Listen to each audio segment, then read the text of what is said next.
What if you could take a step back and look at the world?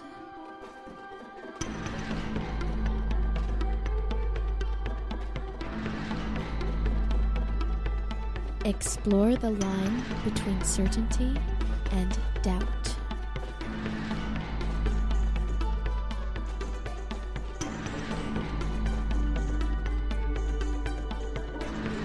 You are listening to the Illumination Hour with your host, Ellen Stallone.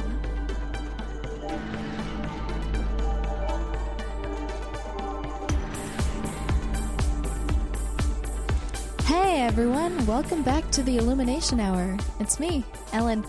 It's good to have you back this week, especially since I am going to be changing things up. And instead of doing a topical show like I usually do, where I research something for a little while and I put it together in some sort of fashion, it's very serious work.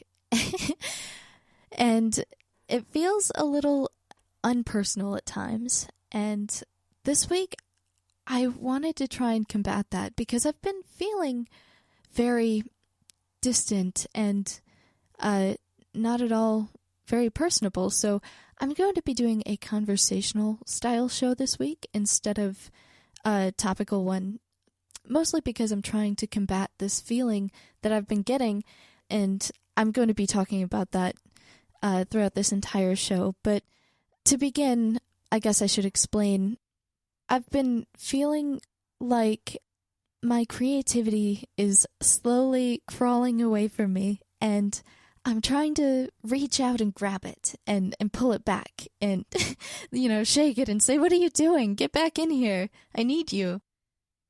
And in part, I'm wondering if that feeling is because of college. And I have a very good explanation for this, which this is actually what I want to talk about this show more specifically, is the idea that college is kind of killing my creativity. I'm not going to blame it entirely on college, but maybe there's some personal problems with that as well. But college, it has a very specific format, and it's not very conducive to connecting with yourself. There's always a question that I like to ask and attempt to answer it in each one of these shows, but I acknowledge that sometimes I don't fully answer it, so there's, a bit of exploring that still needs to be done on all of our parts when it comes to answering questions that we have, and, keeping our answers up to date, making sure that they're logical and they make sense and they fit in reality. So that's why I'm saying it might not totally be college's fault, but I have some very good reasons as to why I feel that my classes are draining me of energy in a way that makes me not creative, not fun. And partially it could be because I don't have time to spend a weekend out with my friends or going to see a movie with my boyfriend. Those activities, leisurely things, are pretty limited. And when you don't have time to allow yourself to just have some free time where you can do whatever you want. It doesn't have to be serious. It can be playful. It can be enjoyable. And that's not to say that all experiences in school are not enjoyable, because a lot of them certainly are. And perhaps others that have been through college have a different experience than I do. Maybe they don't agree with me fully, and I would love to hear about that.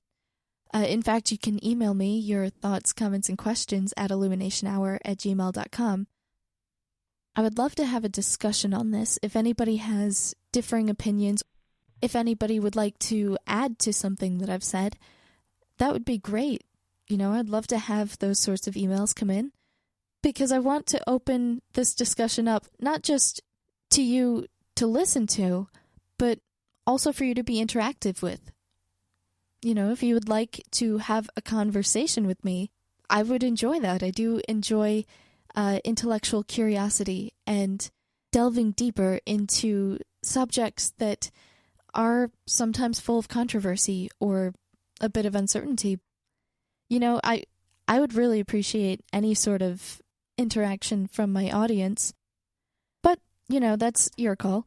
Anyway, I want to get back to college. College has traditionally been a place of higher education. Aspiring students go there to learn tricks of the trade, to build the foundation of their knowledge up, and essentially hone it after a series of years into something that's highly specific. So, thereby they become experts in their field. And everybody wants to be an expert because, everybody believes that they're right. And it's more than that, I know, but I always question whether there's a part of that in everything that people do as far as college goes. Just, getting the fancy degree to prove how correct they are, or, use that status to be able to say, well, I have a degree. Of course I know what I'm talking about. Although it'd be ridiculous to think that everybody that goes to college has that motivation. I'm just curious, how many people go to college are really looking forward to that? Probably a few, at least.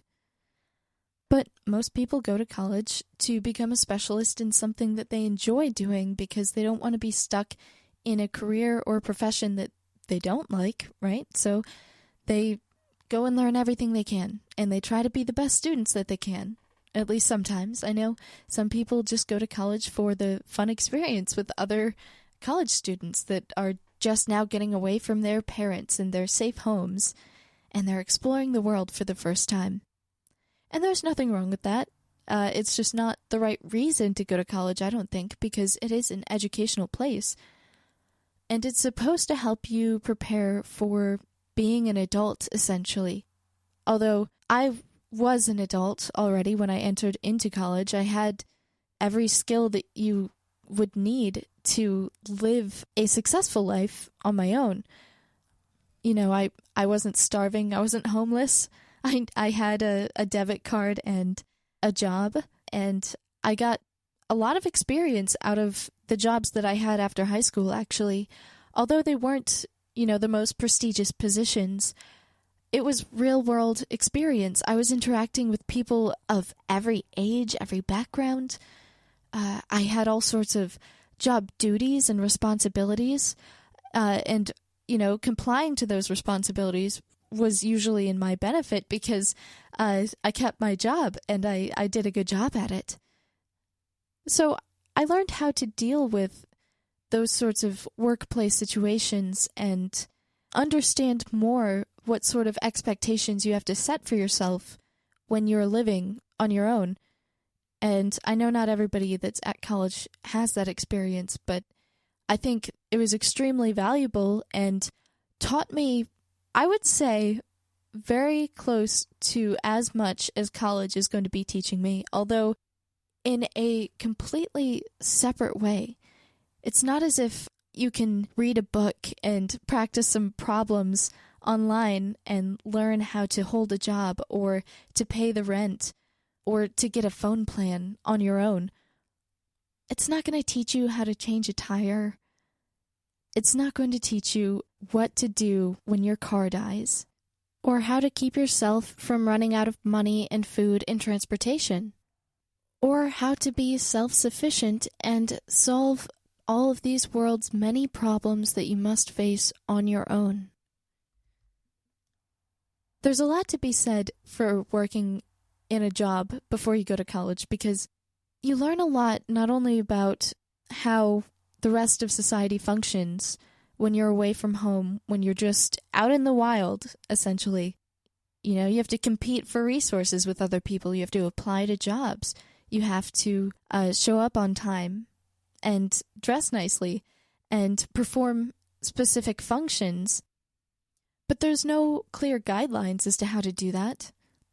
That is all 100% completely self-motivated. So living out on your own teaches you essentially to be self-motivated. More importantly, it teaches you how to be your own self-advocate, because as you grow older, you start to lose your dependence on other people. You become more independent, and that's a good thing, but that also means that other people are not always looking out for your best interests, so you have to be your number one advocate. And college has given me a very different experience than that. I am, in fact, not learning how to be entirely self-motivated. First of all, when you go to class and you sit down in the room, there's this obvious power dynamic that exists between the students and the professor. You know, you can't talk while they're talking. Don't interrupt them. Also, students are usually very passive in the way that they approach the professor. They don't generally just say their questions. They wait to be called upon.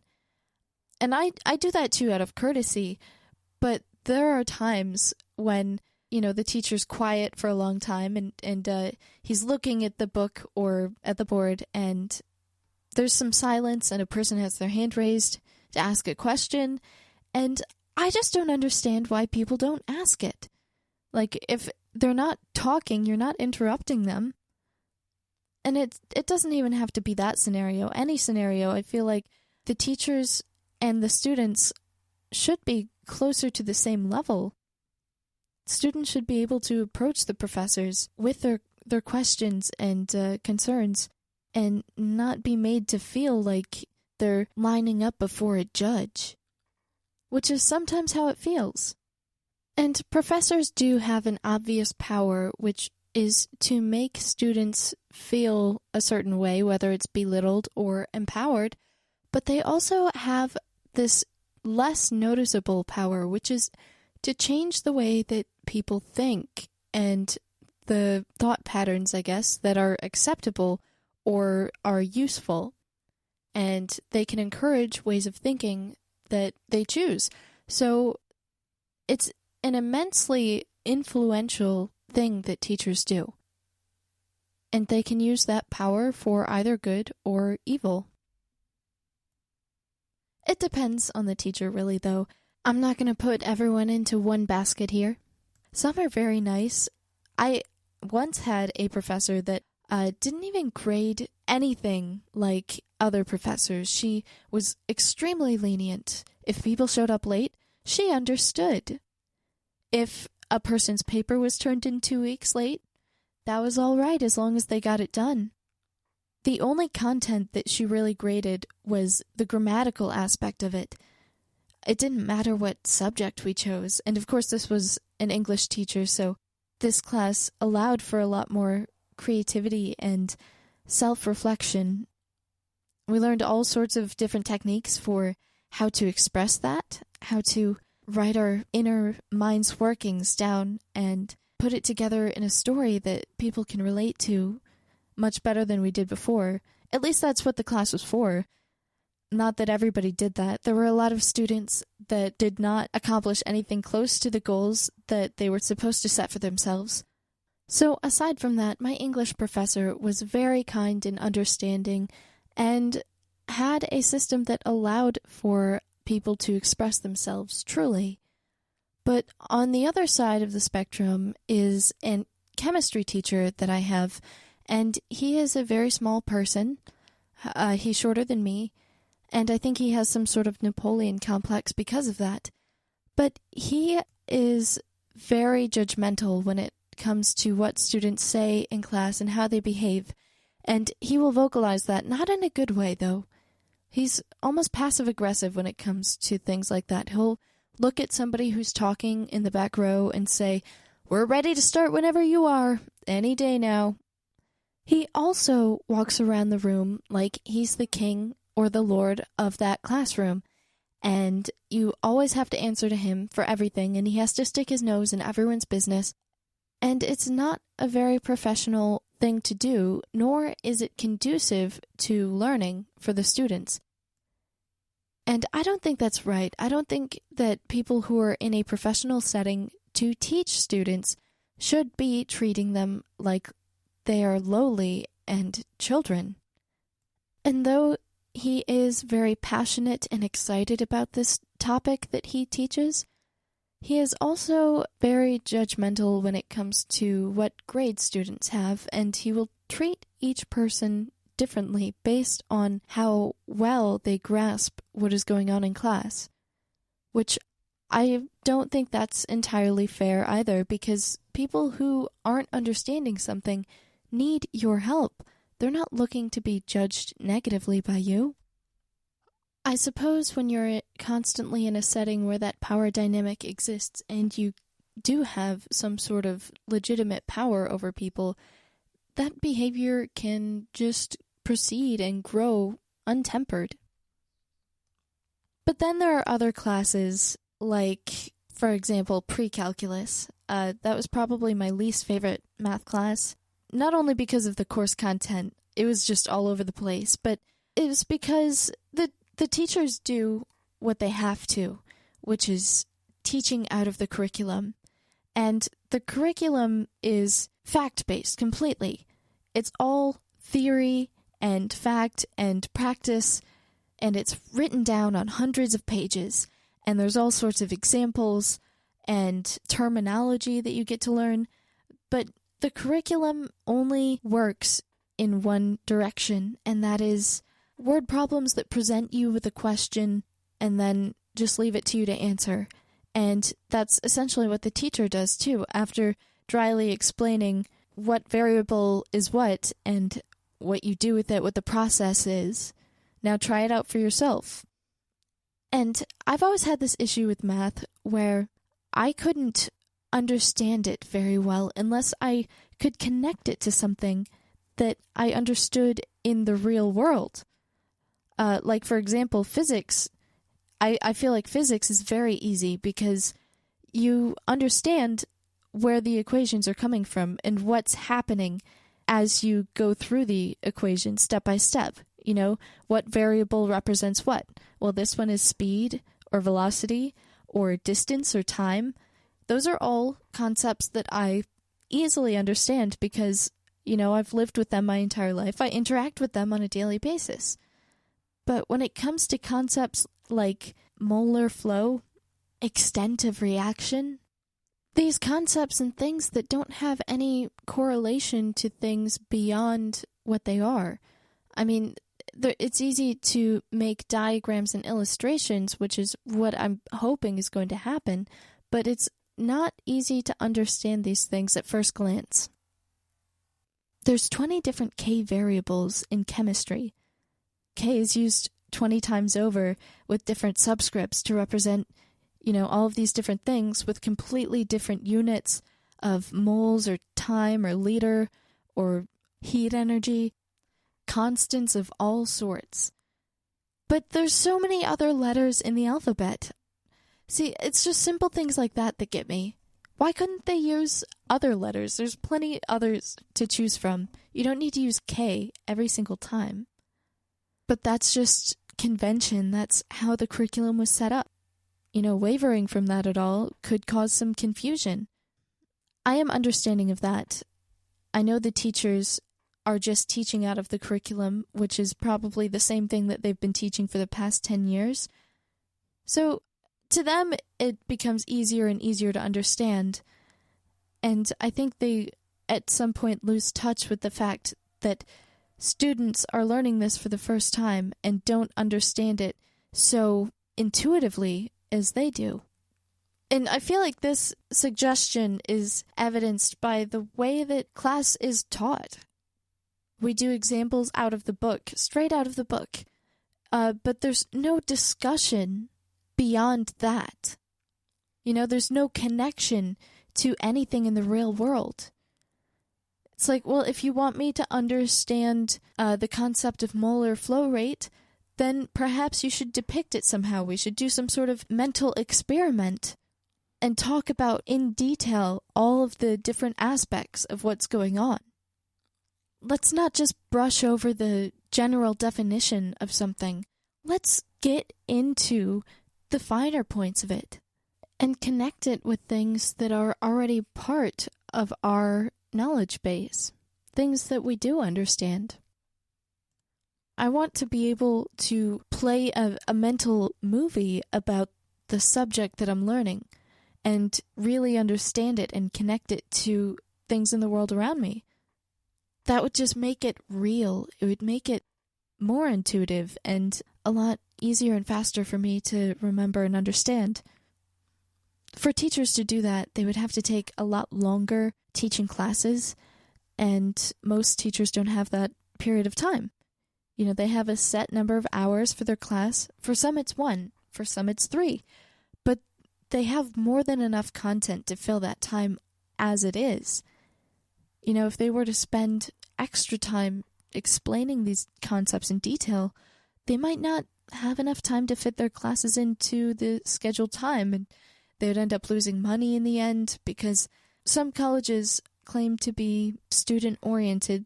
They're really more about the money, just making money. They're a business. And it's pretty obvious when you look at schools that are like $40,000 a year to go to, there is no reasonable explanation for why. It is so goddamn expensive. Are they spending that much on upkeep of the campus every year? Are they paying their professors an insane amount of money? Maybe. I don't understand why at the community college that I'm going to, I'm taking 3 classes, and those 3 classes cost less than the 1 class that I'm taking at the University of New Hampshire, which is a really big university. And 1 class for 1 hour 3 times a week is more expensive than 3 of my other classes, which are extremely long, combined.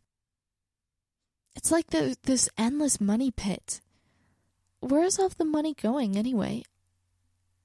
It's just unreal, especially with the situation that colleges have gotten themselves into with student loans.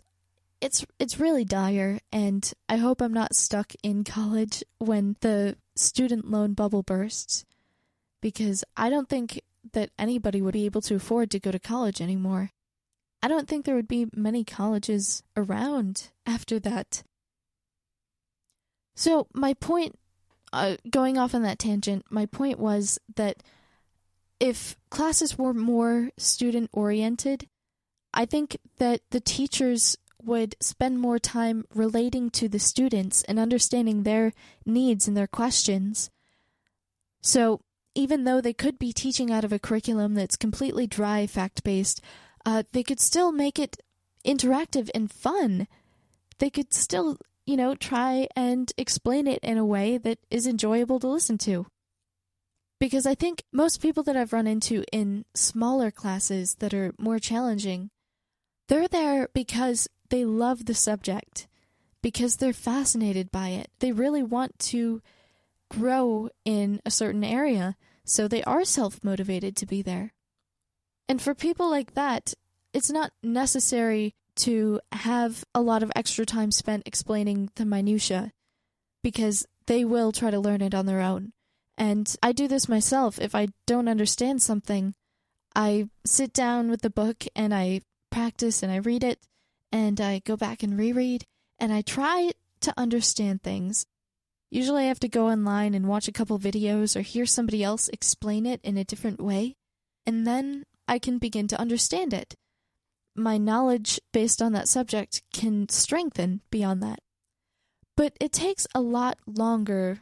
I go through more frustration, and it's not as efficient, or it's not as clear. I don't think learning subjects is wasting time, but I don't like the idea of losing that much time being frustrated, not understanding something, when I could have just spoken with somebody who did understand it better than me and learned about it 10 times faster. And like I said, maybe this is my problem. Maybe I should just spend more time getting tutoring. But again, it's difficult to find that time, being at a place where you can be tutored at the time that the tutor is there. But you see what I'm saying? If professors were to change their teaching model to something more intuitive, then it would be more enjoyable to go to class and to listen to the lecture, and not only listen, but participate in it. Some classes do involve this a lot more than others. The English class that I talked about earlier, that was very student interactive. Actually, as people wrote papers, we would pass them around and have each other proofread them and give our commentary. And it was quite fun. I read so many interesting papers and so many horrible papers. I learned a lot about my own writing techniques and how I handled the critique of other people. A few months back, I took an ethics class, and that was extremely enjoyable to me because I got to go to a class and talk about some of my favorite things to talk about, which are ideas in philosophy and in ways of living life and seeing the world. You know, you can look at the same situation from 3 different viewpoints, but which one is more right or more acceptable? In that ethics class, we would explore ideas such as, what is moral? What is ethical? Is it okay to torture someone if they're keeping secrets that might end up killing someone? Or what would you do if there was an emergency? If someone was drowning, would you stop to save them, or would you just walk by like you hadn't seen? Would it be different if you were in a rush? I thought it was a very fun challenge because sometimes in class, conversations would pop up where one person would be defending their point against somebody else's argument. In fact, that's what most of the assignments in ethics class were about. Choosing a set of ideas and explaining them fully and defending your position when faced with certain predicaments. There's a lot of interesting questions to consider, a lot of ethical dilemmas presented to you like that, and I just enjoyed the mental sword fighting, if you will, that happened in that class. It was a learning experience every time. I always left that class feeling invigorated and knowing that I could explain my position in a reasonable way. It added to my self-confidence. In ethics class and in English class, it's not as if you have a problem, here are the variables, here's the solution. There is no right answer, and the variables are too numerous to even count. In essence, classes like that are on the opposite side of the spectrum from science and math, although there is some overlap. Every mathematical equation does have a story. It has an explanation and a history. Every chemical reaction also has an interesting history. In fact, most of the chemical reactions that we take for granted today were made by accident while people were trying to figure out how to create gold from horse dung. You know, it's amazing to me how many techniques have been developed to manipulate their surroundings, to play with fundamental elements. These discoveries happened sometimes hundreds of years ago, before they even understood what was happening, but still they could create a reaction. In fact, the most famous one, which I heard get brought up in multiple classes on a regular basis, is the Haber-Bosch process, which was developed in the early 20th century by 2 German chemists, Fritz Haber and Carl Bosch. In this reaction, they took nitrogen gas and hydrogen gas and combined it to make ammonia, which revolutionized the farming industry 100 years ago. To me, even hearing the background, having something to relate that chemical process to, I suddenly could not forget it. It's as if it was ingrained in my mind. It's so much easier to remember when you have something else that you can relate it to, that you can relate to other things, because all of our brains have this need to build a web or a portrait, and every time we learn something new, we pin that new piece of information onto an area that is very similar to it. And then we can create connections to other subjects, like, farming. When I think of farming, I think of crops, like corn and tomatoes. And when I hear Haber-Bosch, I think about ammonia and elements from the air, because nitrogen and hydrogen are very plentiful in the air. All you have to do is pressurize them and purify them. And then voila, you get fixed nitrogen that is able to fertilize as many plants as you need. But you see, it's more enjoyable when I can think about these other aspects of the Haber-Bosch process and not just hydrogen plus nitrogen yields ammonia. I think that's where the dry, boring part comes in, because there's nothing more boring than just hearing definitions. Even if we don't recognize it consciously, just hearing a definition by itself doesn't make it very memorable. You have to connect it with some other thing. Unfortunately, although I love learning about math and science, as I get higher and higher into the levels of difficulty, I'm finding that there's fewer creative descriptions. There's fewer connections created. It's mostly all definitions of things and pointing them out and saying, this is what this is, now figure out how it connects with this other thing. Here's the equation. Here's the rate law and the rate constant you need to figure out on your own. Here, I'll do one example. Now you do the rest. And this is why I say I feel like I'm losing my ability to have fun. I'm losing my creativity. The teachers don't have time for me. I don't have time for my friends. I'm losing personal connection. Sometimes it's difficult for me to be creative and draw connections between two unrelated things. It's hard for me to draw correlations most of the time when I'm working on classwork, just because it's all very narrowly defined. If there were wider definitions or explanations that just contained more detail, or the teacher spent more time explaining it and having conversations with the students about it, it would be not only more understandable, but more of a positive feeling as we continued on through the learning process. It always feels so reassuringly positive when you feel that you're starting to understand something or grasp something that you didn't before. But I would really love to figure out some sort of way in which the school system, or even just me in my personal life, if I could try to infuse joy into the numbers and into the facts and definitions. Most of the time I feel like those don't mix. They're like oil and water, fun and math. And I know it doesn't have to be so. I've had fun doing math before. It's very exciting when you're figuring out how far can you drive before the police car catches up to you. It's related rates in calculus. Or how do you balance masses, such as you would have to do when you're making chocolates if you want to convert fluid ounces to cups. And trust me, it's a lot more fun when you do it out on paper as opposed to just looking it up on some online calculator. It makes you feel like you're capable, like you're able.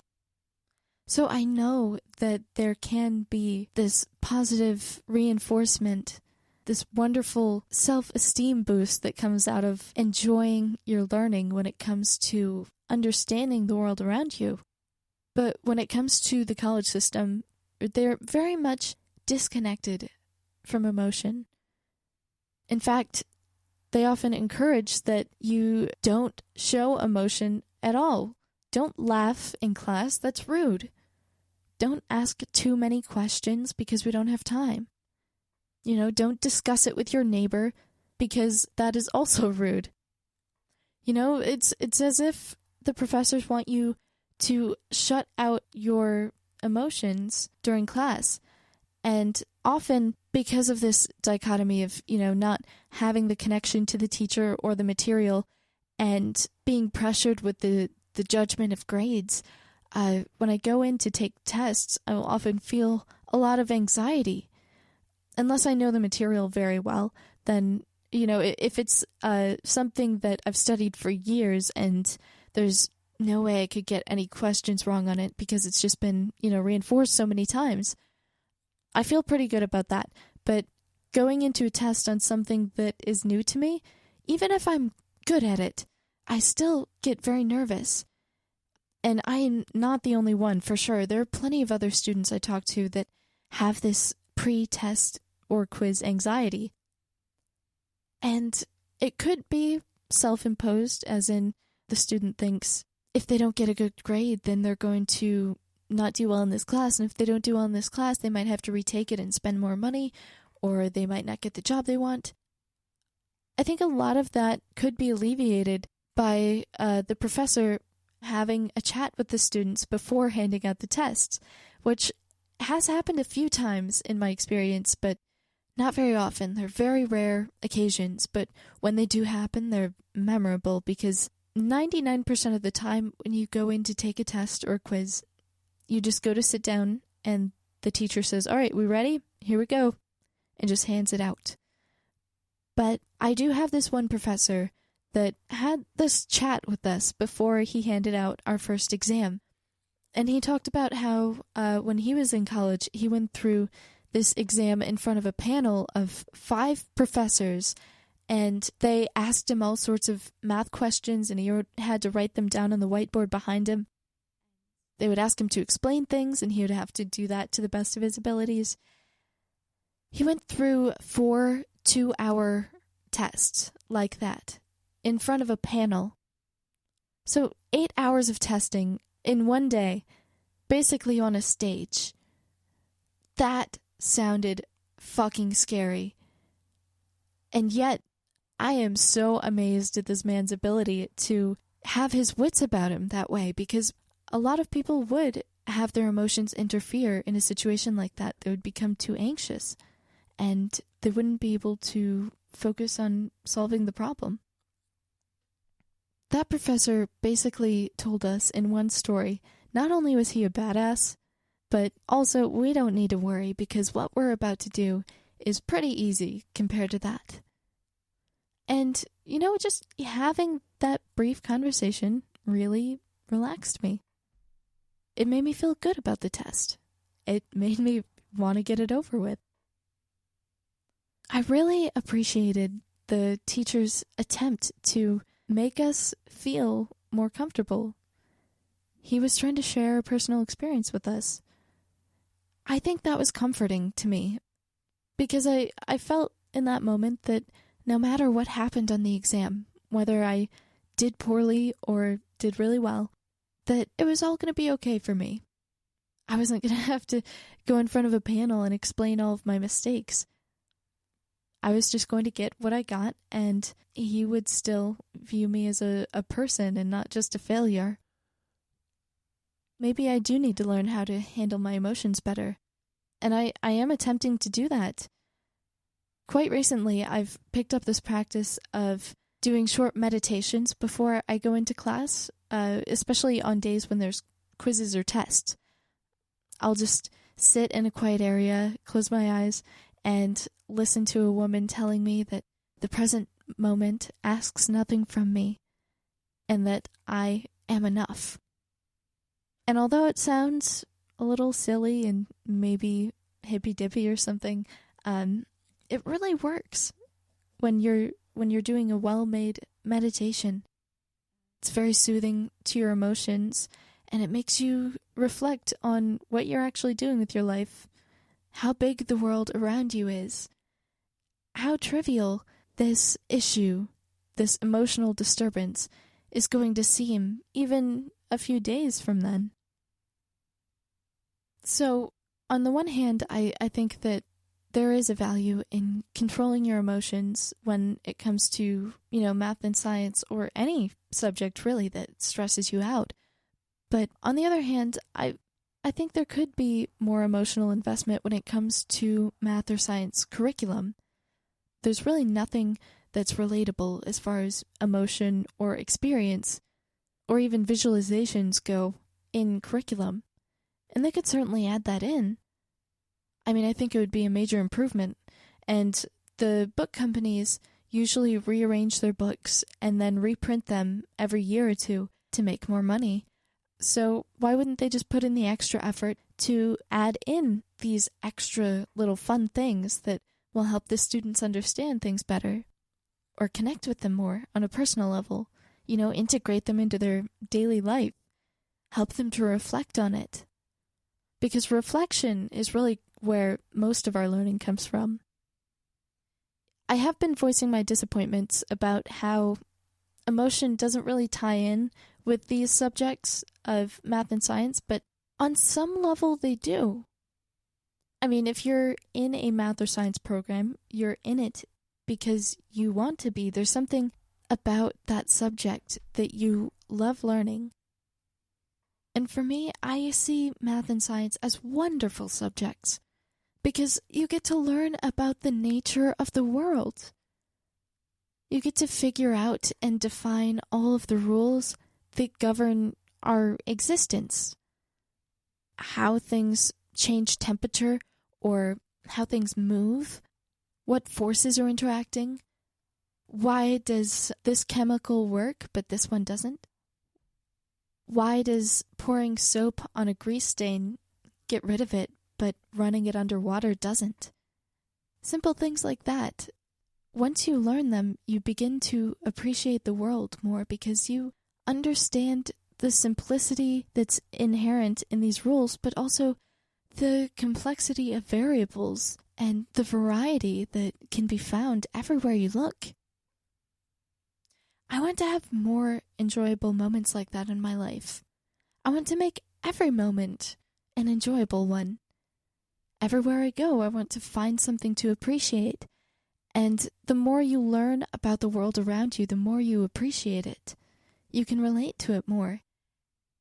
That's what I want out of my education. I want to refine my knowledge enough to where I can explain or understand just about anything. The more I learn about this world, the more I want to keep on learning. That applies to just about every aspect of my life except for politics. The more I learn about that, the less I want to know. I would like to call for some sort of change in the way that teachers teach and students learn. And I know that me saying this isn't probably going to change much in the real world, but it's something that I hope to see accomplished in my lifetime or someday. Teaching really does need to undergo an evolution so that everybody can understand the world better and get more joy out of their life.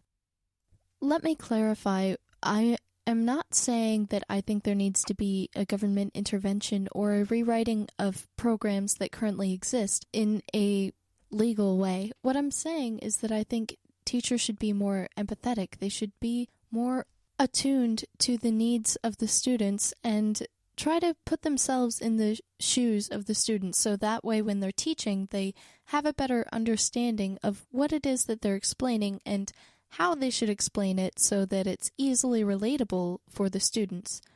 So I'm not saying that we need more government funding or anything like that. I can hear the argument coming from a mile away that, well, I chose to put myself in this government institution. What do I expect? I should just stay away from anything that has anything to do with government. Which, for most of my life, I do, and I completely agree. But what do you do when you're somebody who has higher aspirations like me, who wants to get an education in something that you can't learn at a trade school? There is no other alternative besides getting a college degree. So, although I might be putting myself through this experience, which is in a big way affected by government decisions, I also think that it could be different, and the way that things are now, the way that things have been conventionally, is not the best way. All I'm saying is that I think there needs to be a change in the way that people think about what teachers do and how they can be better at it. And perhaps they can even teach students in a way to be their own teachers. And that's all I have to say about that subject. I really strongly believe that there is a way to enjoy every learning experience. And I want the people who are supposed to be delivering that learning experience to do a better job. Perhaps something also that could help me would be to pick up more creativity on my own time, which I could certainly try. But as I mentioned, my time's limited. After I do this show, I usually don't have that much time for myself. So I'm going to try and metamorphosize the show into my creative time and not just subject-oriented. Although, obviously, I still need subjects to hone in on and talk about, but I'm going to try and have more fun in the future with the show. And hopefully it turns out to be a positive change, not only for you listeners, but also for me. So before I go, I just want to share this one little story with you. Last night I went to a gala. It was a dinner at my college, and it was honoring business leaders and people who had donated to the college, and they had invited some successful, outstanding students to go to this dinner as well. So here I was at this amazing dinner that was kind of exclusive, and they had the gym decorated in drapes and these beautiful flower centerpieces with underwater LED lights. Amazing food. They served this pumpkin ravioli that it was so delicious. And they also served free wine, which I was amazed at. It was a really generous, wonderful occasion. And all of my professors were there, including professors from previous classes that I'd had. And I spoke with my English professor and my ethics professor, both, at the same time. I started explaining to them in brief what I've been telling to you, is that I've been feeling my creativity stifled by my math and science classes because they're so dry and boring. In all honesty, I am reflecting on this moment and feeling regret. Because when I listen to myself say those words, that my classes in math and science are boring and they're dry and you probably don't want to hear about them, I wonder if I was saying that because I've just been conditioning myself to think that way. I've heard it so many times from other people that science and math is boring and they don't understand it or they don't care. So I just try to glaze over it for most people. But that's not really how I feel about it. In fact, what I think about science and math is that it's fun and it's experimental. It branches out in every direction. You can never get bored or run out of things to talk about because there's so many subjects and so much detail. It just doesn't involve the free-thinking activities that English and ethics do. And I wasn't sure if they would understand it, but I should be trying to convey my love of these subjects to other people. Because that's how I feel about it. I don't think it's boring. I think the way that it's taught is, for sure. But once you learn about how you can set up a recycling system for a different mixture of chemicals, knowing that you can do that makes you feel this ability to not only explain your ideas to other people, but also to work with things in the real world that you can actually touch and deal with. Unlike soft sciences like sociology that just deal with interpersonal relationships and how people think, which is certainly not solid or mathematical in any way. You know, it's not like you can build a structure out of that sort of material. So maybe the change should start with me. Instead of me telling people that it's dry and boring and they don't want to hear about it or care, maybe I should just express to them how much I love it and how much I want to continue enjoying my educational experience and trying to encourage the teachers to be more interactive, to explain things in a way that I understand, so that way I can share my love and knowledge with everyone else. So with that, I think I'm going to wrap up the show here. You can email me at illuminationhour@gmail.com. Thanks so much for listening, everyone. See you next week.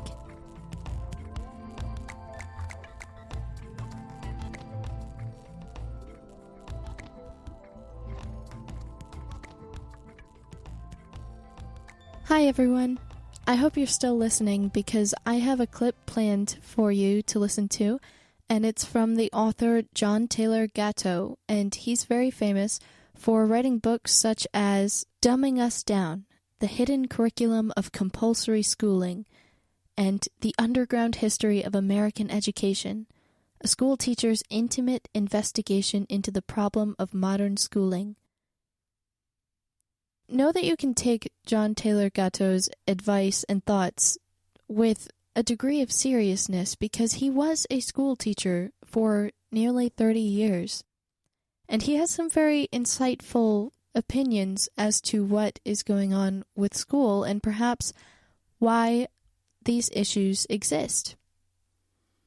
I hope you enjoy the clip and let me know if you have any thoughts about it.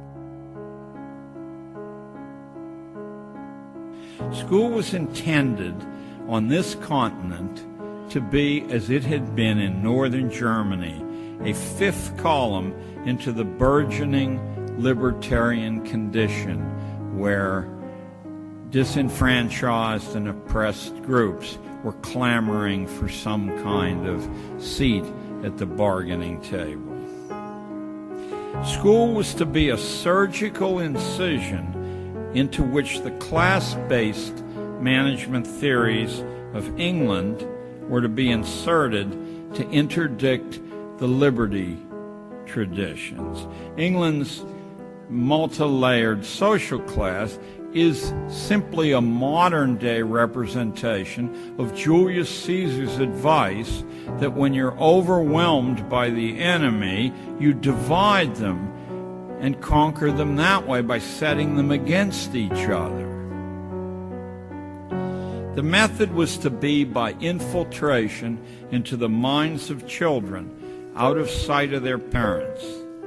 The well-read here won't be shocked. Theorists from Plato to Rousseau to Frederick of Prussia knew and taught explicitly that if children could be kept childish beyond its term in nature, if they could be cloistered in a society of children without any real responsibility except obedience, if their inner lives could be attenuated by removing the insights of history, literature, philosophy, economics, religion, if the imminence of death and the certainty of pain and loss can be removed from daily consciousness, if the profound reflections on one's own death could be replaced with the trivializing emotions of greed, envy, jealousy, and fear, young people would grow older, but they would never grow up, and a great enduring problem of supervision would be solved. For who can argue against the truth that childish and childlike people are far easier to manage than critically trained, self-reliant ones? And now you're ready to hear the 6 purposes of modern schooling taken directly from Dr. Inglis's book. The first function of schooling is adjustive. Schools are to establish fixed habits of reaction to authority. That's fixed habits of reaction. Notice that this precludes critical judgment completely. Notice, too, that requiring obedience to stupid orders is a much better test of function 1 than following sensible orders ever could be. You don't know whether people are reflexively obedient unless they'll march right off the cliff. Second is the diagnostic function. School is to determine each student's proper social role, logging the evidence mathematically and anecdotally on cumulative records. You probably thought that the kid or parents or neighbors or the region, circumstances. No, school is to determine your proper social role, and they're to fix you in that role mathematically on their cumulative records. Next comes the sorting function. School sorts children by training individuals only so far as their likely destination in the social machine, not one step beyond. Keep in mind, you're not listening to John Gatto. You're listening to the man for whom the honor lecture in education at Harvard is named. The fourth function is conformity. As much as possible, kids are to be made alike. whatever the background they come from, they're to be made alike. This is not done from any passion for egalitarian ideals, but so that their future behavior will be mathematically predictable in service to market research and government research. Next comes the hygienic function. This one's my favorite. This has nothing to do with individual health, but it has a lot to do with the health of the race, at least as Inglis or Darwin or his first cousin Galton saw it.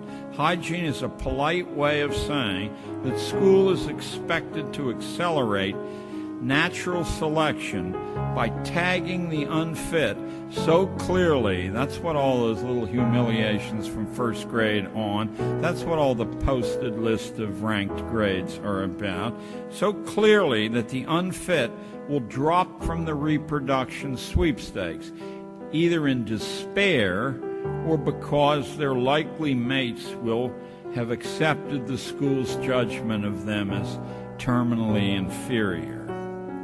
And last comes a fancy Latin word, the propaidutic function. That's a fancy word meaning that a small fraction of lucky kids will quietly be taught how to take over management of this continuing project. Guardians of a population deliberately dumbed down and rendered childlike in order that government and economic life can be managed with a minimum of hassle.